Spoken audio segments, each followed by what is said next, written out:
現年24歲嘅香港最美星二代沈月，係昔日頂級性感女神邱淑貞嘅寶貝長女。自從佢以 model 身份踏入娛樂圈同埋時尚界，外界嘅目光就從未移開。頂住星二代嘅光環，佢完美遺傳咗媽媽嘅優良基因，無論係精緻立體嘅五官，定係惹火嘅身材都備受讚譽。近日呢位備受矚目嘅時尚寵兒，喺社群媒體上面大方分享咗一張惹火嘅拍攝花絮，瞬間引發全網激烈討論。據悉呢個係沈月為大陸某著名時尚雜誌拍攝嘅最新大片。喺釋出嘅花絮上，佢嘅最新狀態可謂係徹底驚豔咗所有食瓜群眾。以往喺大眾印象裏邊呢，沈月一直走嘅係甜美乖巧少女路線，每次亮相都似個溫婉可人嘅小公主。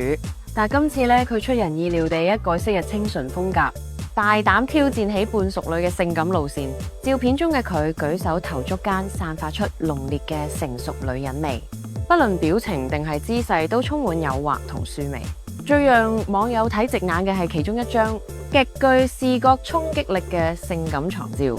照片中，沈月身穿一件黑色低空條紋上衣，慵懶地躺坐喺柔軟嘅大床上邊。令人驚豔嘅係佢上衣領口不經意間滑落，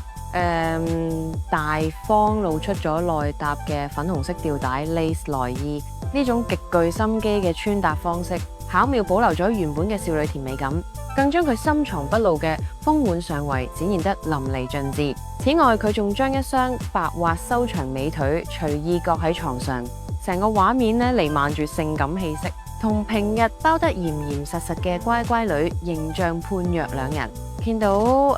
沈月風情萬種嘅模樣，無數港劇迷嘅思緒瞬間被拉返上世紀90年代。提到性感二字，沈月嘅母親邱淑貞絕對係嗰個黃金時代難以逾越嘅高峰。當年邱淑貞喺電影《賭神2》中一襲紅衣發牌嘅絕美瞬間，至今仍係影迷心中嘅朱砂字。